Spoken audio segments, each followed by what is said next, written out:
Hello, everybody, and welcome to the Big Steve channel. Today is a special day because I've got my good friend Stuart, the Paris Saint-Germain fan. How are you doing, mate? Not too bad, man. Not too bad. A bit stressed, to be honest with you. What with A bit Paris stressed or about tomorrow. life? Yeah. We will discuss this, but yeah, looking forward to tomorrow, mate. Yeah, we've got a big game tomorrow. Obviously, Paris Saint-Germain away. When the draw was made, it was like, oh my God, we just got rid of this lot. And then Here we go again. Me and you are doing the Don Robbie watch along. Exactly. Tomorrow, this is going out on the day of the game, so it'll be tonight. But yeah, so you can catch me and Stuart on the Don Robbie watch along. We've done two before. They were great shows, some great insights, so make sure you tune in. It's a bit of a classico now, yeah. A bit of a classico, man. I can tell you. Like. El Cashico, they're calling it, aren't they? The old classico, what they call, but they have no knowledge. Classico. You know, we'll take it. Listen, there's one thing for certain, yeah. It's a massive game. It's a massive game for us. It's a massive game for you. And I just want to know from a Manchester City point of view, what is the expectation in Paris? What are the Paris fans thinking? Are they looking forward to the game? Are they like, oh, City again? Or are they thinking with Messi and that now that they're going to get revenge? Exactly. That's the first thing. We are looking forward to this one because obviously what happened last season, we have a revenge to get. But at the same time, we don't look in good shape at the moment. I will explain myself afterwards, but comparing to you guys and what you've done since the beginning of the season, and especially the last game you had against Chelsea, you guys were frightening. I've watched the game with attention. Obviously, I was waiting for you guys to play Chelsea because I was not really paying attention to the previous games. I say no offense to the other teams, but for me, Chelsea was the big test for you guys. And I've been surprised, but not really surprised. But at the same time, but you had a solid game. You were scary. Like the discipline on the pitch was scary as fuck. So. To be honest, we need to. Obviously, we're playing home, so we have the advantage. All our ultras will be here, all our fans. So the atmosphere is going to be electric. So I'm definitely looking forward to this as well. Sorry for you guys, you were not able to make it to Paris. I know. We've sold out though. They give us 2,000 tickets, and then we sold them out. And we asked for 4,000, so they give us another 2,000, and we sold them out. So there's 4,000 City fans going now. So what happened actually was about the COVID regulations, isn't it? You have to be double jabbed to get into France now, according to what City have sent us. A lot of my friends are still waiting for the second one. No, you don't need to be double jabbed. You don't need to be double jabbed. To attend, they have this COVID pass in place. So if you want to attend the game, you need either to be obviously double jabbed or to get tested 48 hours before the game, negative. Right. Well, according to what we got off City, it was saying about double jab. So two of my mates pulled out. No. I should have gone on the train.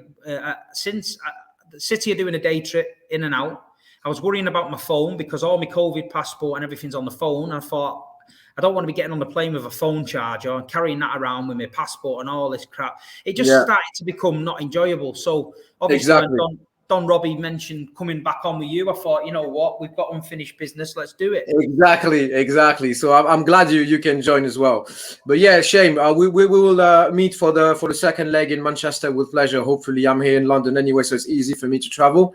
So I'm looking forward to this one as well. But yeah, for the game of tomorrow, I'll be happy with a draw, mate, to be honest with you. Not doing predictions right now, but considering our shape, considering what you guys are doing right now, I think it's going to be a tough game for us. I'm scared about the lineup as well. I heard this morning that Donnarumma is going to be our keeper. Yeah, I heard that as well. Yeah. Very surprising. I think he has played one game since the beginning of the season. Everyone was definitely in favor of Navas to start the game. Yeah. I don't understand why Donnarumma apparently will start the game. Verratti is coming back. He hasn't played whatsoever. His fitness is terrible as well. Apparently, he's going to be on the midfield. I don't understand why. So this is an advantage for you. And I also want you to answer one of my questions. I heard that Pep wants to play some kids. Is that true? I don't think so. I think we've got Liverpool on Sunday at Anfield, so he's going to have an eye on that. But I think, and you obviously drew your first game, so he might be thinking, it's not that bad if we get a draw there. I think John Stones might start because he needs to start giving him fitness. I think Stones might start. I think after the performance at Chelsea, a lot of our team ran themselves into the ground, so some of them are going to be tired. I'm expecting a false nine. Either De Bruyne play there or maybe Foden play there. But listen, it's Pep Guardiola. We don't know. You know what I mean? He was saying that Stones and Laporte and Rodri were all injured, and then at weekend they appeared. So exactly. It's a bit of Monday, yeah. It's going to be mad. But look, I'm feeling confident. I always have felt confident against Paris. It's not nothing against the team because they're a fantastic side, and I think they've got great footballers, individual footballers. But I just thought last season that if we got in the faces and rattled them a little bit, they seemed to lose a little bit of discipline and they fell apart. And I don't know if that's going to be the same this year because you've got Ramos and a few other big names in there that might steady the ship. But I think that City, especially Fernandinho and people like that, seem to get under the skin of certain players and try and rattle them up and take the focus off the game. Ramos not going to start, mate. Hopefully he's not going to start because the same as Verratti, he hasn't played one game. I know we have recruited him for his Champions League experience, but I'm not in favor of putting in player that hasn't played for the whole season yet. So I don't think Ramos will start. I think our starting 11 will be, my ideal starting 11 would be Navas, Nuno Mendes on the left, Marquinhos, Kimpembe, and Hakimi on the right. Then midfield, I can see Gay, Herrera is on fire as well these days. Herrera and probably Gini Wijnaldum. He is used to play against you guys. He played in the Premier League as well. His Champions League experience will be really useful comparing to last season. We were lacking this kind of player. Even if his season is not good yet, we're waiting for him to confirm. But this will be my ideal midfield. And then Messi is not supposed to start as well, apparently. So the front three looks like it's going to be Mbappe, Icardi as a number 9, and Neymar. So that looks decent, but it's not our best team. But I fancy us, me. I just fancy us against Paris. I don't know why. I just think we're gonna go there and I think the way we played at weekend. I just hope Pep don't overdo it. You know what I mean? Just go there, set the stall out again. Let's just keep. We are lacking a number 9. We've not got the firepower we once had. We haven't. We're scoring goals, but they're coming from deep midfield. So were you going to play as a false number 9 tomorrow then? I would say Foden ideally, but he looked absolutely shattered at weekend, so I don't see it. But I think he might play. He could play De Bruyne there. He might play Jesus there. He might play Sterling up front. You have so many options, mate. That's unreal. Like, mate, that's unreal. So from a Paris point of view, who do you fear in the Man City team where you think we hate playing against this guy or we hate playing against these two? Who is it like? Riyad Mahrez. Mate, look what he did to us last season. So I'm scared of him. Especially on these sides, I think we'll have hopefully not Diallo, but I mean, every time he plays against us, he is clinical. So I'm scared of him. I don't know if you think he's gonna start, but he might be because he was on the bench, so he might be fresh. You know what I mean? So scared of Mahrez. Obviously, you back four. The one that you had against Chelsea was unreal. Brilliant. Kyle Walker is scary as fuck to me. Same. Cancelo had a great game against Chelsea. Ruben Diaz again. Captain as well. The midfield. Not so scared about your midfield though. But I'd say the defense and even What about De Bruyne? What about Kevin De Bruyne? Nah. He's not the De Bruyne he used to be. In my opinion, he's not the scariest player on your side. I think he's not that fit yet. I think he's ticking along nice, but I think he'll kick into gear soon. Bernardo Silva this season has been absolutely amazing. Yeah. Grealish, do you think he's going to start? Yes. Okay, so I'm scared of him as well. You know what? Grealish has been brilliant. And the thing with Grealish, because United signed Ronaldo, it's overshadowed Grealish. So the press are not going on about this 100 million player now. They've left him alone. So he's come in at City and he's doing a great job. And the City fans are happy with him.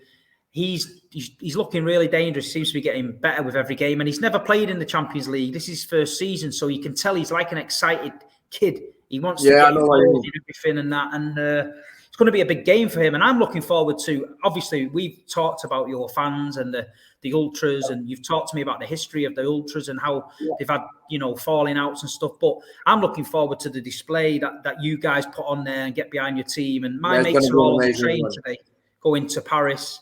Okay. They're looking forward about it. They're talking about the Paris fans. I was mesmerised last year when me and you did that watch along when we looked at the stadium and it was empty and the display that they did, it was fantastic. Yeah, thank you. They did a great job and big up to them. But yeah, also looking forward to the second leg in Manchester. Will be the first one for me in Manchester as well. And away games, you know how away games are, and usually we're great in away games as well. But yeah, mate, looking forward to this one. We need to show some, character. We need to get that revenge. If we are shy and we start being scared or try to control the game, pass the ball, have the possession as well, I think we're going to get fucked.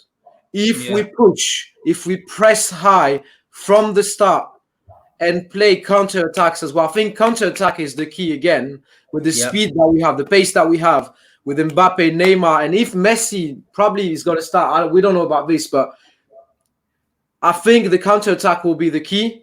But I'm scared about our defense. So I think it's our weakness, I'd say, against you guys tomorrow will be the defense and the keeper. Mate, if Donnarumma starts, I'm safer with Navas starting. Donnarumma's a good keeper, though. He's a good keeper. Yes, but mate, come on, he hasn't played at all. Okay, he won the Euros and he's young and whatever. Navas is in place. There's no. Why did they sign him then?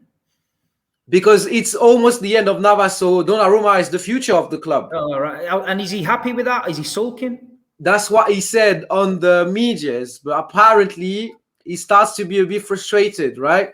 So they might let him play tomorrow to show him that he's considered to be the next keeper, but I'm not confident with this. I want to touch on another thing as well before I forget. Two things. Obviously, I want to talk about Messi and the impact he's had, not just on the pitch, off the pitch. And I want to talk about, I saw some pictures of Mbappe where he apparently was sulking. I knew it. Okay, I knew it. First thing, Messi. Still waiting for him to score. Still waiting for him to have a critical impact on the pitch. I think obviously he has brought some stability and the connection he has with Neymar is unreal, and they know where they are placed on the pitch. They don't need to think too much, which is great for the speeds. But again, off the pitch, it's not a guy like Ronaldo, going to eat with his mates during training sessions, and then he's gonna hit healthy, and then he's gonna influence all the other guys, the mindset, etc. It's not that type of player, in my opinion. So off the pitch, I can't really tell what is his influence over the other players. Is it like Messi mania though? Are the fans have they bought into it? Are the shirts going crazy, the banners and all that? Is it going a bit mad like that? Yeah, of course. I mean, from a commercial perspective, obviously it's been a real success for the club. He has obviously sold way more kits during the first week than Neymar or Ibrahimovic when he arrived. All those big signings that we had. He's on the top, that's for sure. Obviously, the young generation is completely pumped about him joining the club. Mid-old generations, we have a bit more. You will have mixed feelings, as I said. We're waiting for him to confirm on the pitch. We're not really into the hype around him, I'd say. but yeah, I think we're waiting for him to deliver. And I think tomorrow, if he starts, tomorrow will be his game. He needs to prove tomorrow why he has joined the club, and not only selling kits, not only because he enjoys training and playing with his mate Neymar, and they love each other, ha ha ha, they have a good laugh and whatever, they go out together. That's great, mate. But pressure's on, isn't it? The pressure's on him. Exactly. So let's see what happens tomorrow. But in my opinion, we're still waiting for him to deliver. What about Mbappe then? Is it true about the sulking bit, or have the press blown it up out of the proportion, or what? I think he's a bit upset of the fact that Messi joined and he has this good friendship with Neymar. Whereas when Messi was not here, Mbappe and Neymar, they were like, best friends forever, blah, blah, blah. And now Neymar is leaving Mbappe a bit and focusing a little bit more on Messi. So there's this impression that he's a bit frustrated and upset about this. We've been linked with Mbappe in the Manchester press this week. It said that Sheikh Mansour's told Manchester City to get him in January at any cost. Mate, what do you want me to say? Remember, we had this discussion during the transfer window. I said, if he wants to leave, he wants to go for Real Madrid, just take the money, let the kid go. Especially if he's frustrated and he the connection with this video that you're referring to is when he was off, and then Draxler came in, and I think Neymar had an assist. And Draxler, the first ball he had, he scored, and Mbappe was replaced by Draxler. So he was really frustrated, like why Neymar did not do this with me, and he's doing this with Draxler, blah blah blah. Every time, Neymar is that type of player that is over doing skills, all the unnecessary skills as well. So yeah, I can understand that he's frustrated, but it does not mean anything for me, to be honest. We all know that he wants to leave. Can be City, can be Madrid. But yeah, if he wants to go to City, lucky for you guys. Well, we'll see about that. But we'll wrap it up now. The final thing for me is the general feeling in Paris. Is it what you're saying, where you think, it's going to be a really tough game? Or are they looking at City and thinking, maybe Man City aren't the City from last year? Maybe they can win it now. You've got Messi. Or are they thinking, yeah, we've got to respect Man City now. Every time we've played them recently, City have come out on top, and is everyone just feeling like that now? Everyone is feeling that it's going to be a tough game. That's objectively speaking, that's just the case, right? Everyone is respecting Man City and not necessarily thinking that because we have a better team this season, it will be easier to play against you guys. I think your team looks even more solid than last year, to be honest.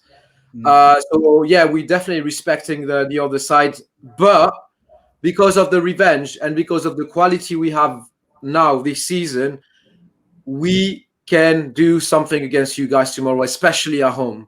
So I think it's going to be a 50-50 game, maybe a little deflection or something, And if we push, we can make it 100%. We should not be shy, and yeah, we can compete against you guys.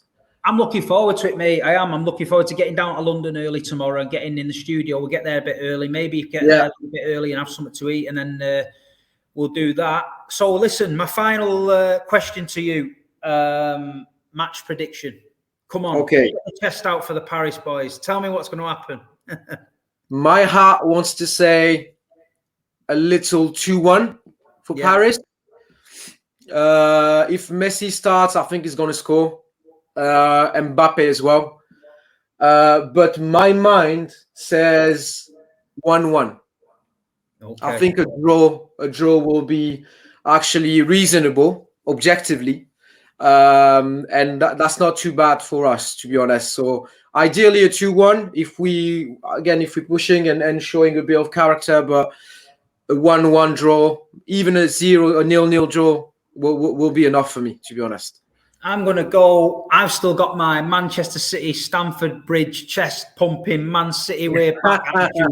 So I'm going to say Manchester City will win 2-1. I can see us going behind, but I think we're going to dig deep, and I think Pep's just got a little bit up his sleeve for Paris tomorrow, and I think it's going to be a great game. Man City 2-1, and I think Kevin De Bruyne, the man you said might have something to say tomorrow. I think if someone scores on your side, I think it will be Mahrez again. Sorry to say that. Yeah. But finally, I'm just going to say, tell the people where they can find you and what you're up to. Yeah, sure. So you can follow me on Instagram at Parisian Londoner. Twitter is the same at Parisian LDN. And YouTube channel is Parisian Londoner as well. We're doing podcasts in English language around PSG, meeting with other fans as well. Today we will meet with the Palace fans as well. We are close with the Palace fans, so I'm going to the derby against Brighton. We will exchange with the Palace fans around PSG as well. So yeah, go give you a follow. And thanks for the invite, mate. Looking forward to tomorrow. No problem. Right, people, that was it. Look, we're privileged. We've got Stuart on. I'm trying to bring you the best content I can. Thanks for everyone that's backed my channel this week. We're up to 4,000 subscribers, which is amazing. Yeah. Like, share, get involved, follow Stuart, and be respectful in the comments. And the next time you see me, we'll be on Don Robbie Watch Along with Stuart. So he'll either be crying or I'll either be crying. We'll see you all soon. Thanks for watching. See you tomorrow. Take care.